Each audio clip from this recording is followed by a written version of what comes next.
चलिए हम आते हैं अगले क्वेश्चन पर 4.2 एक्सरसाइज का मैथ में। क्वेश्चन नंबर 4 है, दिया गया डिटर्मिनेंट्स है 1 B C A into B plus C, 1 C A B into C plus A, 1 A B C into A plus B. इसको सिद्ध करना है कि डिटर्मिनेंट्स की वैल्यू 0 आएगी। तो चलिए इसको सॉल्व करते हैं। तो हम इस डिटर्मिनेंट्स को लिख सकते हैं, दिया गया है 1 बी सी, इसका गुणा कर लेते हैं तो हो जाएगा ए बी प्लस ए सी। इसी प्रकार सेकेंड रो 1 सी ए, ये भी हो जाएगा B C plus B A, 1 A B C से गुणा करेंगे तो सी ए प्लस सी बी।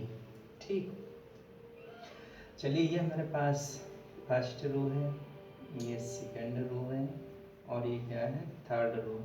इसी प्रकार ये फर्स्ट कॉलम है, सेकेंड कॉलम है और थर्ड कॉलम है। चलिए हम C3 में ये परिवर्तन करते हैं कि C3 में C2 को ऐड कर लेते हैं। C1 भी जोड़ सकते हैं, कोई दिक्कत नहीं होगी। चलिए ये C2 तक ही जोड़ते हैं, C3 में C2 को इसलिए जोड़ रहे हैं क्योंकि अभी देखोगे C3 के जो वैल्यू आएंगे वो इक्वल आ जाएंगे सभी। जैसे AB है AC है तो BC यहाँ आ गया है, AB है BC है तो CA यहाँ है, तो हमारे पास क्या आएंगे जो C3 होंगे उसके प्रत्येक अवयव समान आ जाएंगे। 1 को भी जोड़ेंगे वही आएगा। तो हमारे पास फर्स्ट कॉलम में कोई नहीं चेंज है तो 1 1 1, C2 में भी कोई चेंज नहीं, वैसे बताइए बी सी सी ए और ए बी।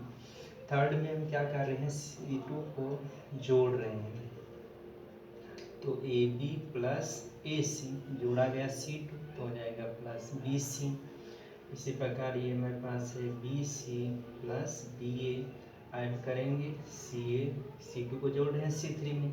इसी प्रकार ये सी ए प्लस सी बी, ये जुड़ जाएगा प्लस ए बी। ठीक, हमने C3 में C2 को जोड़ दिया।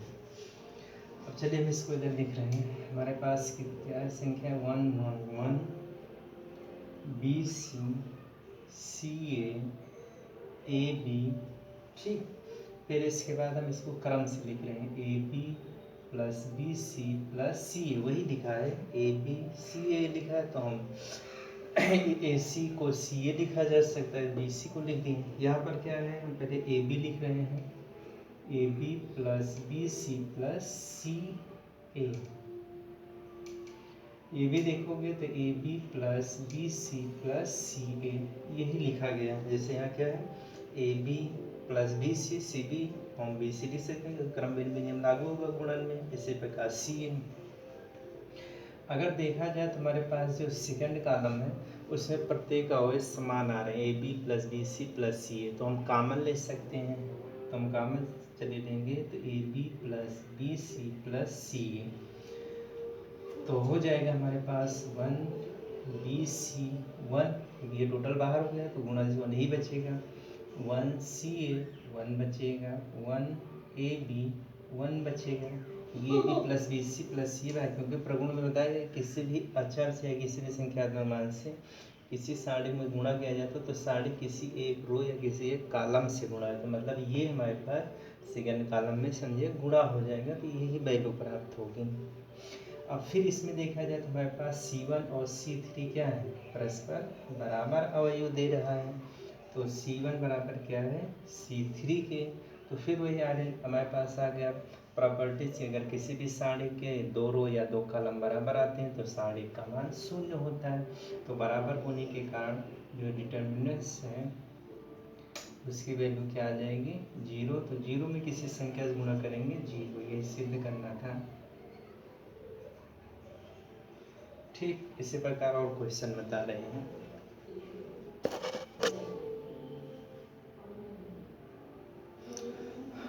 चलिए बात हैं क्वेश्चन नंबर 7 पर, एनसीईआरटी की बुक में जो एक्सरसाइज 4.2 है उसका क्वेश्चन नंबर 7 है। दिया गया है A square A B A C B A minus B square B C C A C B minus C square equal to, सिद्ध करना है हमें 4a square B square C square, 4a square B square C square, इतना prove करना है। ठीक, तो चलिए हम इसका LHS लेकर चलते हैं।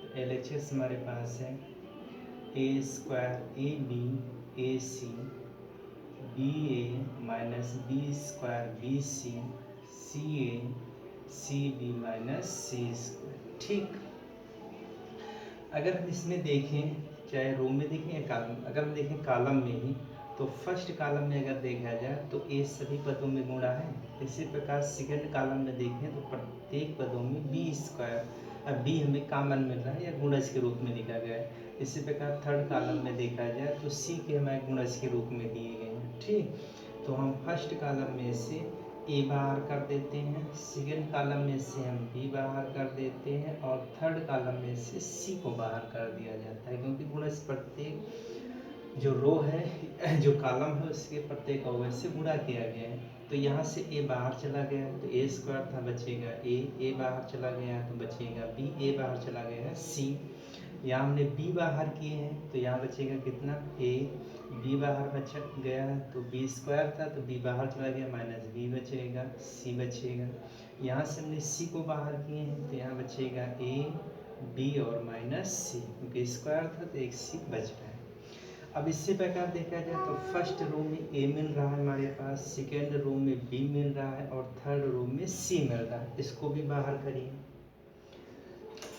तो ए बी सी था, हमने फर्स्ट रो में से ए बाहर किया, सेकेंड रो में से बी बाहर किए, थर्ड रो में से सी बाहर किया। अब बचेगा कितना, क्योंकि गुणज एक के रूप में है, जब ए बाहर चला गया तो 1 1 1, इसी प्रकार बी बाहर चला गया तो 1 माइनस 1, सॉरी क्वेश्चन में यहाँ गलती है, ये माइनस में है ए स्क्वायर, तो ये भी माइनस में होगा, ये भी माइनस, यहाँ माइनस 1 है। चलिए बी बाहर गया है तो माइनस बी बचेगा, 1 बचेगा, यहाँ सी हमारा बाहर चला गया तो 1 1 माइनस 1 है। ठीक, यहाँ भी हम प्रसार करके लगा सकते हैं, या चाहे तो इस 3/3 को 2/2 में किया जाए। चलिए ऐसे दो जो एलिमेंट्स ये दिए गए हैं R1 और R2 के, हम इनको जीरो करना चाहते हैं तो इसके प्रसार से हल हो जाएगा क्वेश्चन। ठीक, तो चलिए हम ये करते हैं, पहले इसका गुणा कर लें तो a into A square, B into B square, C into C square हो जाएगा, तो A square B square C square. ठीक, अब हम ये परिवर्तन ये कर रहे हैं, R2 में चेंज ये कर देते हैं कि R2 में R1 को जोड़ दिया। इसी प्रकार R3 में भी हम परिवर्तन कर रहे हैं, R3 में हम R1 को जोड़ दे रहे हैं।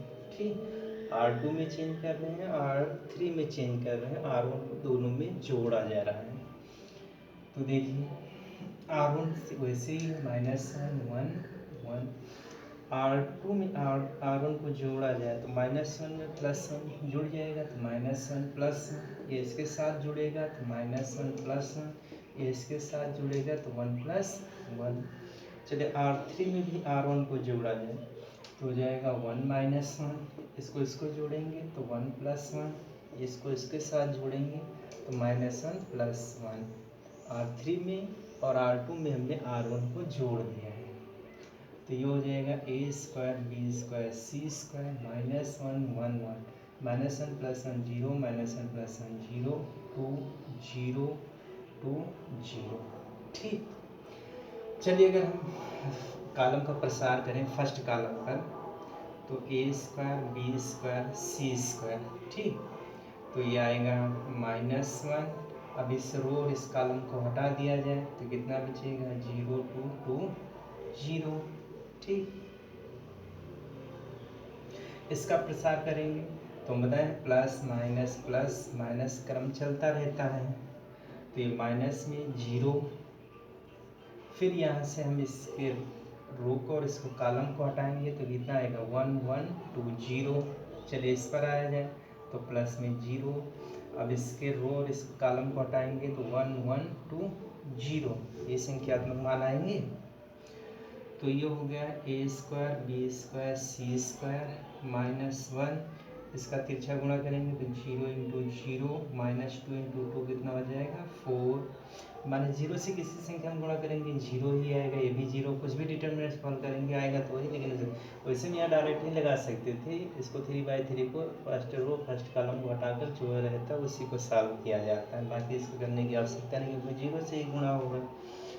तो माइनस माइनस हो जाएगा प्लस में, तो 4a² b² c², ये सिद्ध करना था। 4a² b² c², ये हो गया RHS, ये हमने चलकर चले हुए थे। इसके साथ साथ देखिए कि अगर इससे साइज भी सॉल्व किया जा रहा है, डिटर्मिनेंट्स की प्रॉपर्टीज़ भी हो गई हैं 4.1, एक्सरसाइज भी बता चुके, लेकिन अभी किसी ने बच्चे ने अपना होमवर्क एक नहीं दिया हुआ है। कृपया करके अपना होमवर्क करिए और व्हाट्सएप पर भेज दीजिए, जिससे चेक भी किया जाए कर रहे हो या देख रहे हो, पढ़ाई हो रही है कि नहीं हो रही है। ठीक, और जो तुम्हारा सिलेबस है वो भी बताएंगे, जैसे कि लॉकडाउन के कारण या कोरोना के कारण ही देखा जाए तो जो तुम्हारा सिलेबस है वो 30% कम कर दिया गया है। तो क्या सिलेबस में पढ़ना है और क्या कैंसिल किया गया, हटा दिया गया है, इसको हम अगले वीडियो में बताएंगे।